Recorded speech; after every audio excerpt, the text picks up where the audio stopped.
Hello students, today we are going to be doing two lessons. We're going to be doing lesson 1.5, multiplying integers, and 1.6, dividing integers. I do them together because they're so similar, and all of this integers we're going pretty quick through because you should have had that in pre-algebra. If you didn't, then you might need to do a little bit more practice on these. Okay, let's go ahead and get started. We're going to talk about multiplying integers today, but the first thing we're going to talk about is the properties of multiplication. So the other day we did properties of addition. We did not do any for subtraction. Remember, those ones we did earlier were for addition only. So today we're going to be doing multiplication properties. Okay, this is lesson 1.5. And I'm going to put 1.6 up here because we're going to be doing both multiplying and dividing integers. But we're going to start multiplying and dividing integers. Remember, you should be taking notes, and this should be the title of your notes. Okay? Lesson 1.5 and 1.6, multiplying and dividing integers. And if I go too fast, remember, just hit pause and take your notes and then come back to the lesson. Okay, so today is properties of multiplication. I might need to get some new markers. Looks like they're kind of going out here. Okay, properties of multiplication. These are going to be very similar to the addition one, but they are a little bit different. So you have to make sure that you know the difference between these and the addition one. Okay, the first one is the commutative property of multiplication. So commutative, and I'm just going to say prop of mult. So that means commutative property of multiplication. I wrote out the whole thing here. Since it's your notes, make sure that you write out that whole word. Later on, you can abbreviate it just to COM. Okay? Okay, the commutative property of multiplication. This is where it does not matter what order the numbers are going. Okay, so I usually try to make the definition a little bit shorter than what they have in the book so that we're not writing so much. Okay, the commutative property of multiplication is says numbers can be in different orders when multiplying. Numbers can be in different order when multiplying. Okay, and let me show you an example of one of these. This is like saying if I have 3 times 5, it's the same thing as 5 times 3. So 3 times 5 is 15. 5 times 3 is 15. It doesn't matter what order you put them in. And this is true all the time in multiplication. It doesn't matter what order you're putting them in. Okay, and this was the same in addition. So these two properties are the same for addition and multiplication. But they do not work for subtraction or division. So don't try to use a commutative property with subtraction or division. You cannot flip your numbers with subtraction or division. But in multiplication and addition, you can do that. Okay, the second property of multiplication is the associative property. And we're going to write out the whole word associative. Later on, you can abbreviate it to just the ASSOC. Okay, so associative prop of multiplication. And this is the same as, let me move some of my stuff here, as the associative property of addition. So these two are the same as the addition ones, but the ones we're going to do after this are not the same. So associative property says that you can group them. Let me make sure that I'm doing this. You can group them differently. Okay, so up here it says you can put them in a different order. This says you can group numbers differently. And what does that mean when we say group? It means that we are talking about parentheses. Okay, so if I had, let me move this out of the way. If I hope y'all can still see this. If I had 2 times 5 times 3, okay, that's that's going to be the same thing as if I had 2 times 5 times 3. Okay, so this, and we haven't really talked about it, but this time sign right here, you do not have to do, sorry, the dog's barking. You do not have to put the time sign when it's right next to a parentheses, and we'll be used to doing it that way. Okay, so this is telling me if I do 5 times 3, I would get 15, times 2 is 30. So this side would equal 30. But what if I did it doing the 2 times 5 first instead of the 5 times 3? So if I did 2 times 5, I would get 10, times 3 is 30. So I get the same answer no matter where I put the parentheses. So that is the associative property of multiplication. These might not seem that important right now because you're just learning what they mean, but later on we're going to be using them to actually solve equations, and we'll talk a little bit more about equations coming up pretty soon. So right now you just need to learn them, and then when we start solving equations you'll say, oh, that's why we needed to know what commutative property was, or that's why we need to know that it was true. That's the most important thing, is that you know this is true, that you can flip around numbers, and that's the commutative property, or you can regroup numbers, okay? Only addition and multiplication. Okay, the third property of multiplication is the multiplicative identity. Yeah, fancy word, right? Multiplicative. Sorry, I wrote that wrong. Multiplicative identity property.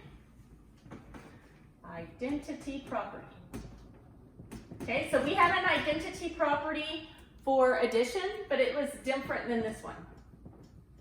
Okay, the multiplicative identity property tells me that if I have a number, let's call it n. If I had any number n and I multiply it by 1, it's going to equal n. It's going to stay the same. So if I had 5 times 1, that would equal 5, right? It doesn't change your number if you multiply it times 1. This one we use a lot later on in algebra and solving equations, okay? And we'll talk about that later on. But you need to know that you can do this. You can multiply by 1 no matter what, and it's not going to change it. Now remember, you do not have to write this, but remember that additive identity property was like, you could add 0 and it wouldn't change the number, okay? So this is the additive identity, and this is the multiplicative identity.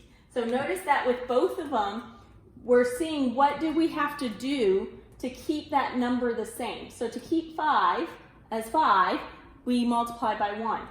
But if we have to add to it, then to keep it at 5, we add 0, right? It keeps it at 5. We can't add 1, that would change it to 6. So these properties are different. Additive identity is plus 0. Multiplicative identity is times 1. Okay, last one. Oh, no, I'm sorry. There are 5 in multiplication. I think we only did 4 in addition, and there's 5 in multiplication. Okay, so number 4 is distributive property. This one is another one that we use all the time. We're actually using all of them very often in equations, but these ones are the ones that we talk about a lot. Okay, so distributive property of multiplication is, okay, let's just, instead of writing out what it means, let me just show you an example. Okay, so if I have 3 times 6 plus 7, okay, that's the same as, okay, so watch what I'm going to do. I'm going to take this 3. So if you were just solving this problem, you would say, oh, I do the 6 plus 7 first, right? 6 plus 7 is 13, and 13 times 3 is 39. Okay, but I'm going to show you another way to solve it because you can't always solve them like this. If there was an x there, we couldn't add x plus 7. So how is another way you can solve this and get the same answer? So that means that it's true. An equal sign means it's going to be true, right? Is I can multiply 3 times 6 Okay, 3 times 6. And then I can add I'm going to multiply the 3 again times the 7. So 3 times 7. This is called distributive property because I'm distributing the 3 to everything in that parentheses.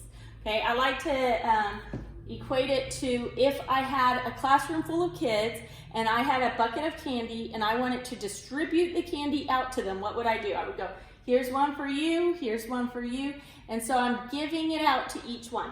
Well, I'm going to give this 3 out to each thing inside of this parentheses. And since it's times, when it's right next to the parentheses, that means times. We're not going to write the time symbol there, but that's what it means. We're going to go 3 times 6. So there's 3 times 6. And then we're going to use whatever sign is right here. If it was a minus sign, we would put a minus sign. So plus, and then we're going to do the 3 times 7. So I just distributed it out to everything inside the parentheses. Okay, let's check it and just see if it's right or not, because we want to make sure that this is a true statement. Okay, so 3 times 6 is 18. 3 times 7 is 21. And when I add 18 plus 21, I get 39. So see, I got the same answer both ways. So that tells you that this is true. And I could put any numbers in here. I could put 1, 2, 3. I could put 100, 30, and 50, and I would still get the same. They would still equal the same thing using the distributive property. And we'll be talking more about that and doing some examples with that. So don't get worried if you didn't exactly catch on to what it is. We do distributive property so often that the kids all know it by at least halfway through the year. Okay, last one is the zero property of multiplication. Zero prop of multiplication. And this one is simply saying, if you multiply by 0, what do you get? Okay, so if you multiply by 0, you get 0. Okay, so that sounds like, oh, that's pretty obvious. Why do we have to have a whole property for that?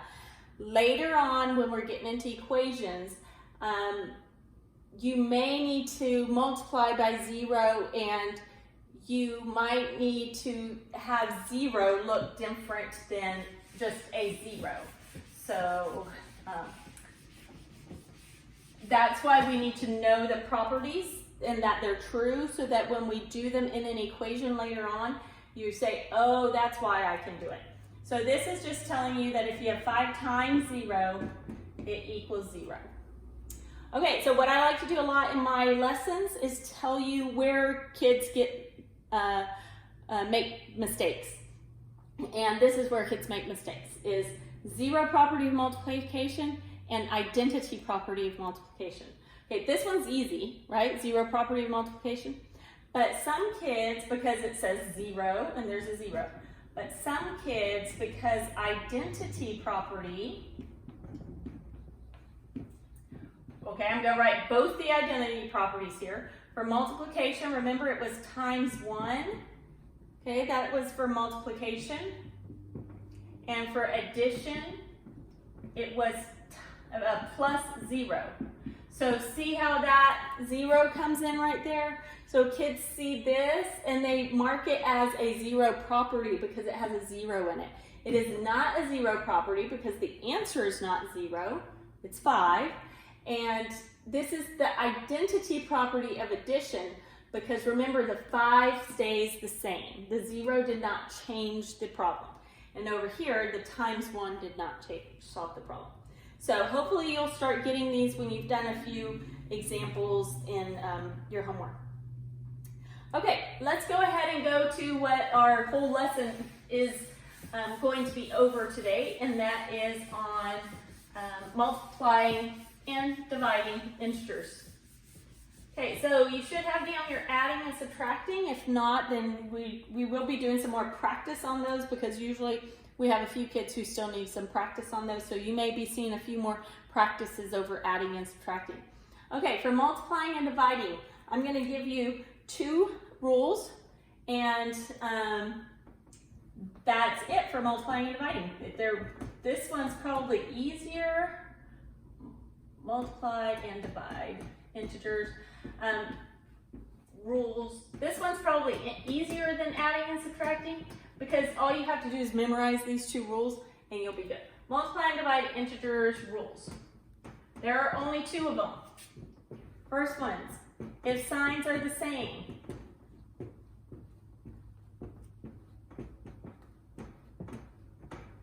Okay, you need to be writing these down. If signs are the same, your answer is positive.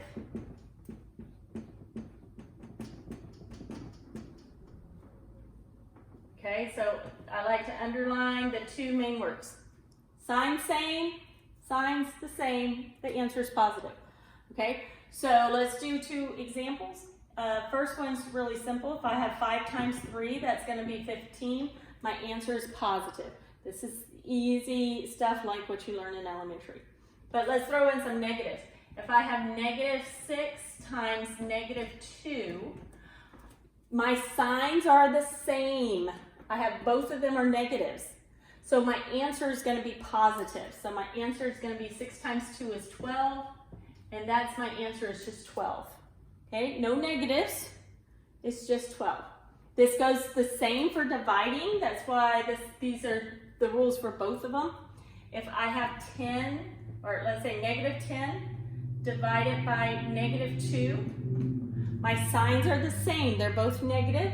So my answer is going to be a positive 5. Okay?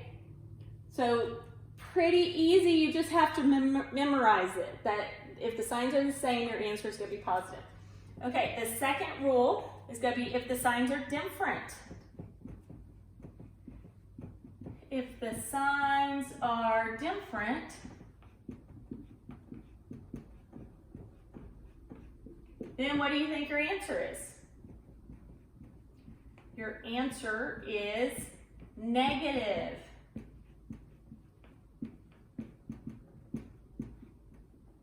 Okay, so up here we had all of our examples had the same signs. These are both positive, these are both negative. Let's do some where you have different signs. Okay. Sometimes this is hard to do because I don't have a big enough whiteboard for everything I want on the board. Okay, so if my signs are different, the answer is going to be negative. So if I have negative 3 times 5, my signs are different. This one's negative and this one's positive, so they're different. So my answer is a negative 15. Okay, so your answer is going to be just multiply. 3 times 5 is 15. And then since they're different, these are different, my answer is negative. Okay, if I had 24 divided by negative 6, my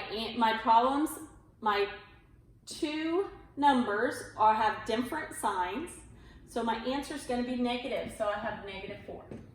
So I go 24 divided by 6 is 4, and then I ask myself, are my signs the same or different? They're different, then my answer is going to be negative. Okay, what do I do if, hold on.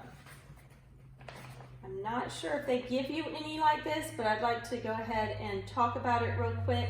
What if they give me 3 numbers? So what if I have negative 2 times 6 times negative 1? Okay, if you have 3 numbers, you cannot do these rules the same way. You have to only do them by 2s.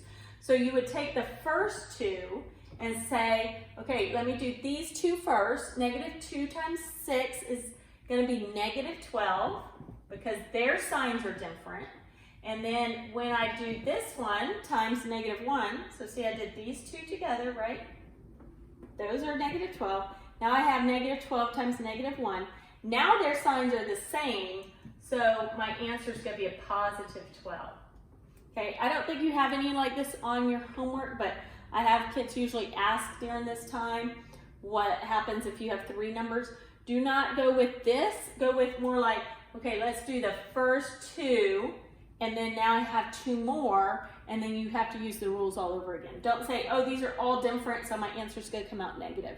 That's not how it works, okay? It's 2 at a time. Okay, now we're going to do some examples. These should go pretty quick. If you need to pause, if you're not super quick on your multiplication, and remember, you are not supposed to be using calculators right now, but if you need to pause, oh, actually, we only have 2 examples. So, oh no we don't, we have some divided ones. Example 1 is -2 times 9. Now, if you don't know this is times, putting 2 parentheses next to each other means times. So there's lots of things in algebra that mean times where you don't see it. Most of the time, if you don't see what the operation is, then it means times. So this is -2 times 9. So hit pause, answer it, and then hit play. Okay, you should be back now. These signs are different. This one's negative, this one's positive. So your answer is going to be a -18. Okay? If you did not get that, if you put positive 18, go back to those 2 rules I said and look at the signs. This is negative and this one is positive. So your signs are different. So you need to have your answer is going to be negative.